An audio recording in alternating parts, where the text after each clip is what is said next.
welcome to Shattering Myths. I am Yahowah. Each weekday here on GCN, we strive to expose the destructive and often deadly myths associated with religion and politics, patriotism in the media, and with military, economics, and now intelligence schemes. Instead of merely presenting the news, our mission is to understand what is actually occurring, to expose the liars, all while predicting how these events will shape our world over the next 10 to 20 years. Then, during our second hour, we will engage God on His terms, through evidence and reason, since His is the lone reliable voice in an exceedingly troubled world. Our phone number, for those of you who would like to participate in today's discussion over the next 2 hours, is 877-300-7645. Yesterday, we were in the midst of exposing one of many lies associated with the United States deciding that it was appropriate to ignore the U.S. Constitution, which is unreasonable search and seizure, to seize information and search information based upon ordinary citizens' use of their telephones and of their computers or any internet-related device. Searching the information about your use and seizing it. It's as unreasonable in terms of search and seizure as you could possibly have. No justification whatsoever to search tens of millions, if not hundreds of millions of Americans' usage of communication medium. There was a poll that has been taken, several of them, and what they basically show is that Americans are divided, which means a very significant percentage of Americans are way too stupid to even express an opinion. 40% of Americans think, yeah, it's wrong for America to completely disregard its Constitution and to snoop into the communications, the information quests of its citizens.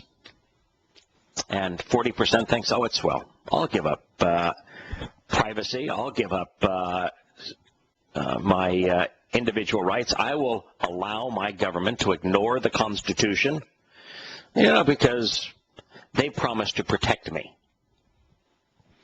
What's wrong with you? 14% or so are undecided in all of this, so it's about 42, 14 or so. What's wrong with you? I mean, it strikes me that we have, through our failures in education and through political correctness, where judgment is now considered a crime, we've to dumb people down through propaganda, politics, and patriotism and the like, so that they're effectively zombies, unable to think, unable to recognize that when a government operates in a manner that is inconsistent with the rules upon which they are sworn to perform, which in this case is the U.S. Constitution, and willfully, knowingly, purposefully, deliberately undermine the U.S. Constitution and then justify doing so, that you've got nothing left, that you're headed directly to the abyss of nations who have crumbled from within. And that this behavior is no different than the behavior of spending money they don't have to win votes and bankrupting this country to the tune of $17 trillion that we're paying interest on, in addition to some 40 to 50 trillion in unfunded mandates like Social Security and Medicare.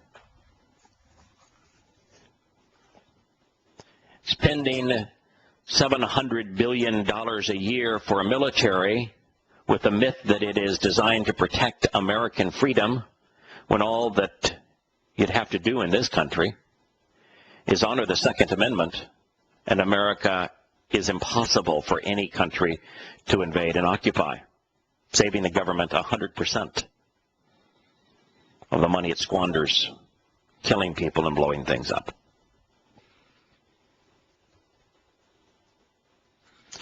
Here you have a country that goes after financial firms and individuals that are considered to be running Ponzi schemes. Oh, how bad they are. And yet the U.S. government runs the world's two largest Ponzi schemes, Social Security and Medicare. They're both Ponzi schemes. They are the epitome of a Ponzi scheme, where the newer contributor pays the benefits of those who have came along earlier. No real fund, no investment. Strictly a Ponzi scheme. So now we have a courageous young man. Now, I don't know if he's a great young man or not. I have no idea of his character or anything other than I can witness the fact that Snowden gave Americans a tremendous gift at a tremendous personal price. What he did was courageous, was wise, it was moral, it was heroic. And so he's given Americans another insight, and we've been given so many of these over the years, particularly with the WikiLeaks documents that showed the malfeasance of our government, the reason that the U.S. government should not be trusted, and the governments really around the world shouldn't be trusted. And America's yawned, and they're yawning here again.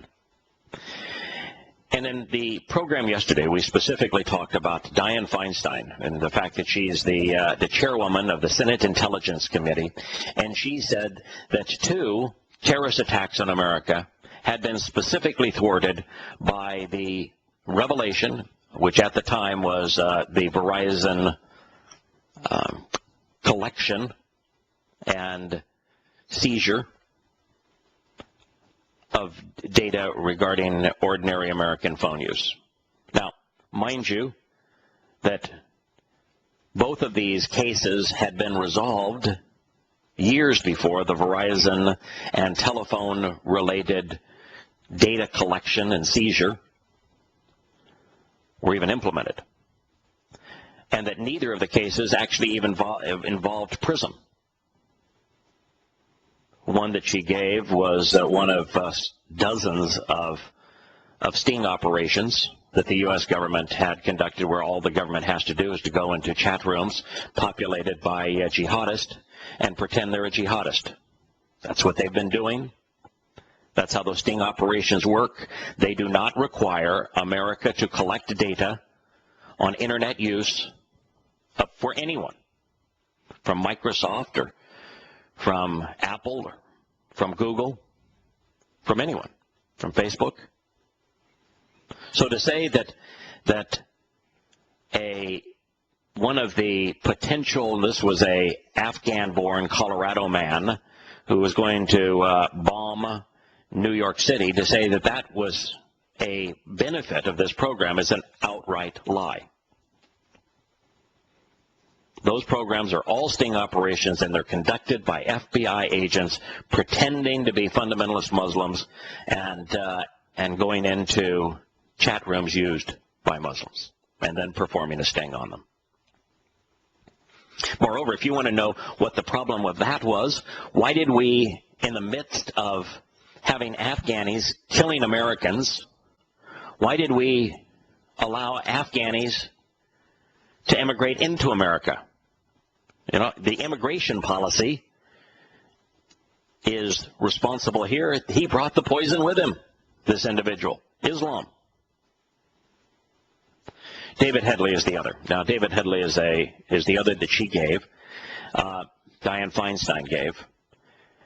And the reason we're going to consider David Headley's story, and she directly attributed, she says, oh, you know, the David Headley is an example of this program. By the way, he was not an example of this program. That was an outright lie.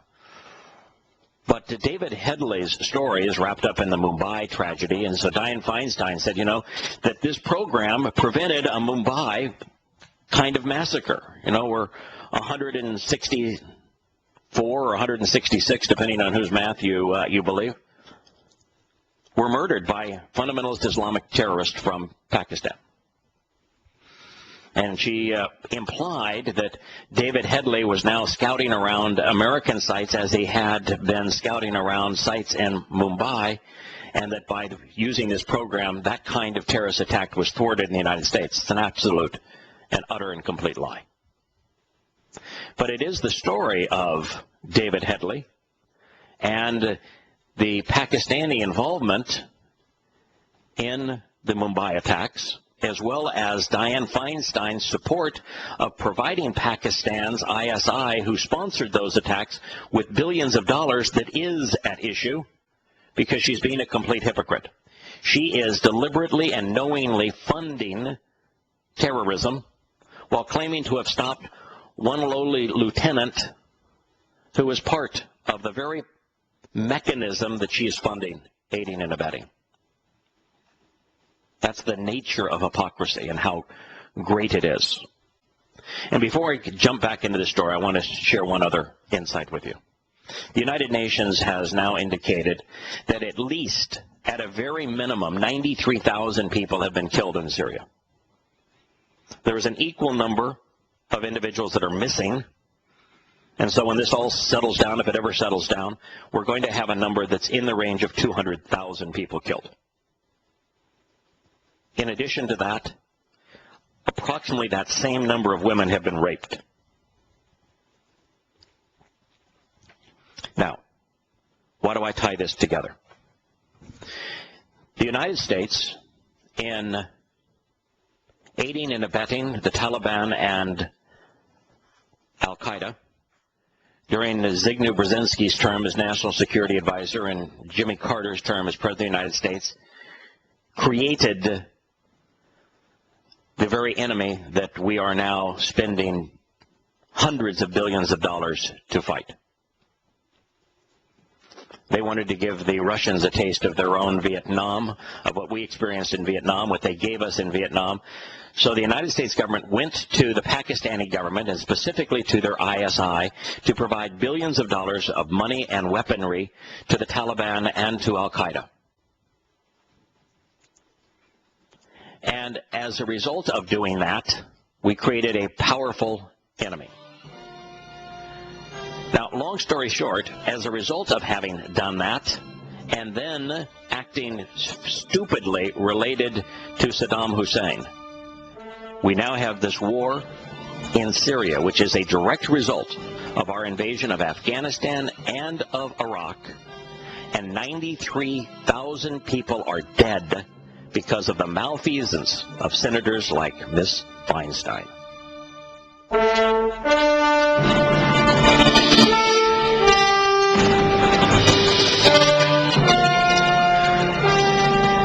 Welcome back to Shattering Myths. So here in the United States, we have Dianne Feinstein, head of the Senate Intelligence Committee, saying that driving nails into the U.S. Constitution, not ignoring it, but trashing it, burying it, was justified because potentially a couple of terrorist attacks had been thwarted by this annihilation of and annulment of the U.S. Constitution. So, yeah, don't worry about the fact that we've annulled the U.S. Constitution. Don't you be bothered by that. We may have saved you from being the victim of a terrorist attack. And not only were both examples that she gave bogus, but one of them shows Dianne Feinstein and the U.S. government to be complicit in the murder of what may be millions of people. Now, in the case of Dianne Feinstein's support of Iraq and Afghanistan, 1 million people have died as a result of our invasions. And now, in Syria, another 93,000 are known to have died, which is a direct result of our invading of Iraq, giving Iraq to the Shias in Iran. And so here's a woman saying, oh, what my actions were so good because I may have saved a few lives from terrorism, when in fact her decisions have cost over 1 million people their lives as a result of this same evil disease known as Islam. Well, let's talk about the Mumbai attacks, because that's what Ms. Feinstein said that she precluded Americans from enduring as a direct result of PRISM and the Verizon wiretaps. She said that David Headley was who had worked with the Pakistani jihadist who had attacked hotels and other targets in Mumbai, that he was the guy doing the advanced surveillance, and he was again doing surveillance for those who had perpetrated the Mumbai attack. Well, the reality is that those who conducted the Mumbai attack are all dead. There was only one who survived the attack of the 10 that perpetrated it, and Qassab was executed last November, about 6 months ago. Now I want to share with you a little bit about the nature of those Mumbai attacks, because they are so condemning of not only Pakistan, but the United States government's support of Pakistan, and this lie that the United States is aligned with Pakistan, paying Pakistan, arming Pakistan to fight the Taliban. The 2008 Mumbai attacks were 12 coordinated shooting and bombing attacks across Mumbai, which is India's largest city, used to be called Bombay, by members of Lashkar-e-Taiba, the Pakistani-based militant organization, is what the article reads. Lashkar-e-Taiba is actually a jihadi organization that was, so therefore Islamic, that was created expressly by the ISI, Pakistan's internal organization for the purpose of clandestine operations, to undermine the situation in Kashmir. Pakistan is, like all Islamic states, is never satisfied with what they have confiscated. They always want to confiscate more, and so Kashmir is their area that they're trying to confiscate through terrorist acts. And Lashkar-e-Taiba is one of the largest of the jihadi organizations that the Pakistani ISI, their equivalent of America's CIA, if you took America's CIA, FBI, all of Homeland Security, rolled them into one, along with military intelligence, might be an oxymoron, that would be the Pakistani ISI. That's whom created the entity that created Lashkar-e-Taiba and the purpose of them. The attackers allegedly received reconnaissance assistance before the attacks. That's where David Headley came in, but the reality is that the primary reconnaissance prior to the attacks was Google Maps. Ajmal Qassab, the only attacker, there were 10 that actually conducted the attack. He was the only one captured alive. He later confessed upon interrogation that the attacks were coordinated with the support of Pakistan's ISI. So the Pakistani government, its ISI, its equivalent of the American CIA and FBI, all rolled into one, and military intelligence, all rolled into one. In fact, the ISI is really part of the Pakistani military. That they coordinated the attacks. They funded them, trained the individuals, prepared them, chose the targets, and sent the attackers on their way. The attacks, which drew worldwide global condemnation, began on Wednesday, the 26th of November, and lasted through the 29th of November in 2008. So what, about 5 years ago, nearly 5 years ago, killing 166 people and wounding 308. We'll return to this story in a moment.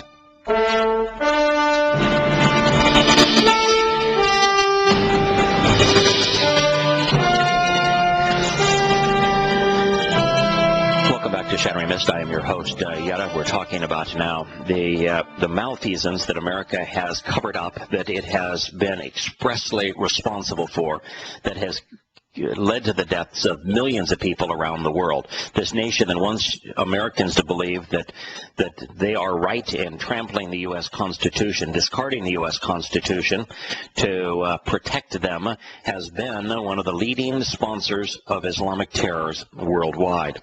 The attacks in Mumbai, which we are now considering, were a direct result of America being willing to aid and benefit the Pakistani ISI, their military and intelligence establishment, for the express purpose of them operating terrorist organizations around the world, particularly in Kashmir, Afghanistan, and in India. And this particular operation in Mumbai was a direct result of the Pakistani ISI an organization that would have collapsed in the 1980s had it not been for American support. So these bombings that took place in Mumbai, the 13 bomb attacks. Now this says that rather than 160 some odd people killed, this wiki report shows that the total number of people killed was actually 257, and the number injured was 700. Oh, I'm sorry. I am reading from the same article. I apologize, but the bombing in 2008 did kill the 166 and injure 300, but it was on the heels of one that took place back in 1993. So 2008, you go back to 1993, the Pakistani ISI led an attack that killed 257 people and injured 700. So way back when America was really active in funding Pakistan and their ISI, they had previously conducted an attack on Mumbai that killed twice as many people as the 2008 attack. In December of 2002, a bus was blown up, coordinated by the Pakistani ISI, that killed 2, injured 28. A bombing occurred on the 10th anniversary of a mosque being destroyed. That was perpetrated by a bicycle bomber in Mumbai that killed 1 and injured 25.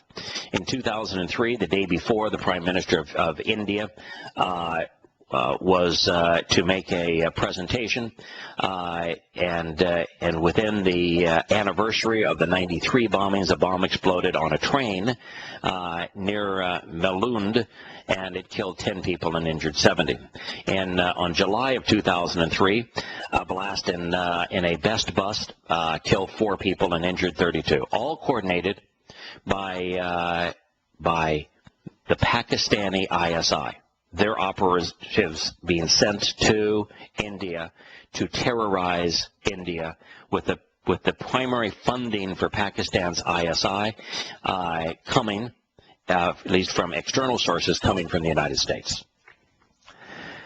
In August of 2003, 2 more bombs exploded. 44 people were killed and 150 injured. A couple of years later, 7 bombs exploded within 11 minutes on a suburban railway, also coordinated by Pakistan and their ISI. 209 people were killed, including 22 foreigners. Over 700 were injured. All of those bombings were carried out by Lashkar-e-Taiba, which is as much a part of Pakistan's government as the U.S. Marines are part of the United States government. This is a terrorist organization that, from an external source, receives most of its funding and support from the United States. Dianne Feinstein's intelligence committee would be the one approving such senatorial State Department-sponsored aid, both monetary and military, to Pakistan and their ISI that perpetrated all of these attacks. Now, as it relates to the Mumbai attacks that Headley was part of, a group of men, stated at 24 initially, received training in marine warfare at a remote camp in the mountains around Kashmir in Pakistan. Part of the training took place near a reservoir where the camp was run by the Pakistani ISI. They were given psychological training. The psychological training for those 24 individuals, which were culled down to 10 to perpetrate the attack, was indoctrination to Islam.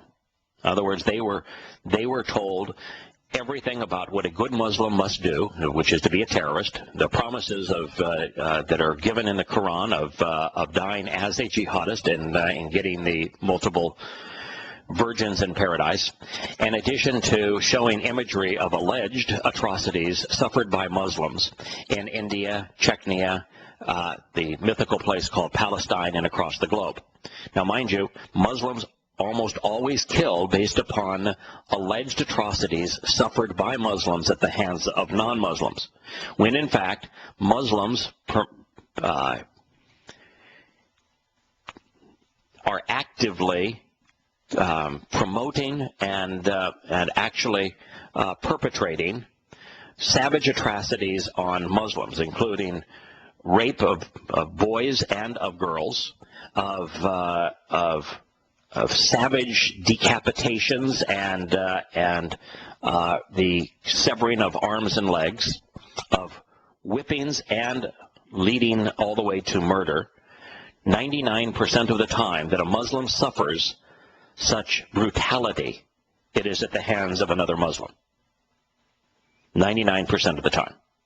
So that motivation that, oh boy, look at all of the atrocities that have been suffered by Muslims around the world. Well, 99% of those atrocities were perpetrated by Muslims upon Muslims. And yet, Muslims are told to believe that rather than the Palestinians, these mythical people, being the perpetrators of terror, which they are, that they are the victims of terror, which they are not. It is lies, propaganda, religious and political, military lies, societal lies that promote this sort of thing. That was the first thing they received, is psychological indoctrination. But this kind of propaganda, it exists in America. That's why so many Americans are on the wrong side of most every issue. They received combat training that was coordinated by the Pakistani ISI, including terror mythology. Specifically, why terrorism, the methodology behind terrorism, and how terrorism works. They received advanced training, selected to undergo combat training at a military camp, a course that was called the Dara course. According to an unnamed source at the U.S. Defense Department, this includes advanced weapon training, explosive trainings, all supervised by retired personnel from Pakistan's Army. Now, this is a country that the United States not only says is our ally in the war against terror, Pakistan, but a country the United States gives several $billions of aid in military aids and money every year. Without that aid, Pakistan would collapse. And this is a country that purposefully, deliberately, knowingly, willfully engaged its military in the training of those who perpetrated the Mumbai attacks.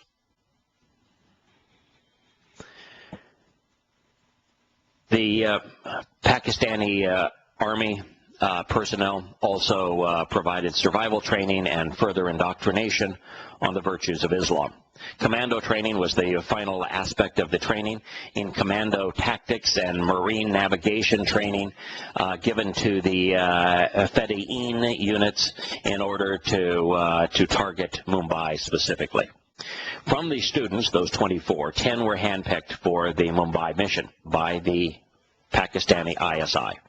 They were also received a training in a number of other techniques, swimming, sailing, use of high-end weapons and explosives, all of which were supplied to the Lashkar-e-Taiba commanders via the Pakistani government. According to the media, reports citing an unnamed former Defense Department official of the United States, the intelligence agencies of the United States determined that the former officers of Pakistan's army and their inter-services intelligence, that's the ISI agency, assisted actively and continuously in their training. All right, so does Dianne Feinstein know that? She's head of the Senate Intelligence Committee, that the U.S. Defense Department and the U.S. intelligence agencies determined that Pakistan's Army and Pakistan's ISI, inter-services intelligence agencies, assisted actively and continuously throughout this training.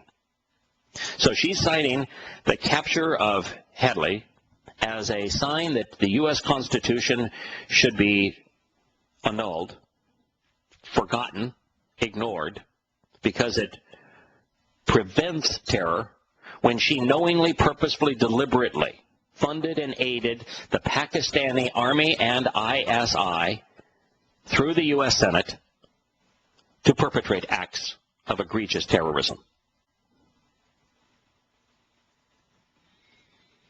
The blueprints for all targets, the Taj Mahal Palace Hotel, the Oberoi Trident, the Nariman House, and the transportation hubs that were attacked were all provided by Pakistan's Inter-Services Intelligence Agency. It's just some of the issues around the attacks. When the transportation hub was attacked, 58 people were killed, 104 were injured. That was the first. That's how the assaults began. They were killed, by the way, with assault rifles, AK-47s, were the means to go into the passenger hall. These men opened fire using their AK-47s, provided by the Pakistani government, bullets provided by the Pakistani government, funded by the U.S. government, and they mowed down 58 people, injured 104. The Leopold Cafe and the Kolaba Causeway in South Mumbai were the next targets. Two of these attackers opened fire, also using their AK-47s. They murdered 10 people, including foreigners, injuring many more. They then turned their attention to two hotels, the Taj Mahal and the Oberoi Tower. They sent explosives and firebombs in those hotels, intending to kill all of the occupants of both hotels, standing guard at the doorways to prevent people from leaving so that they could be burned alive.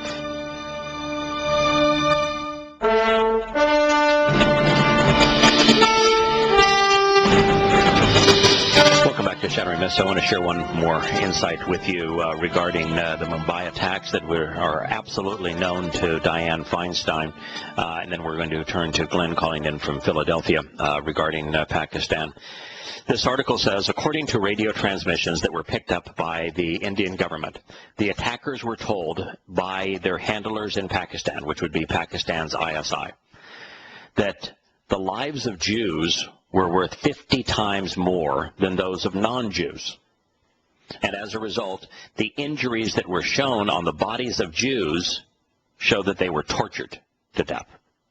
Now, if the ISI was a politically motivated and inspired organization, when you say ISI, you're saying the Pakistan government.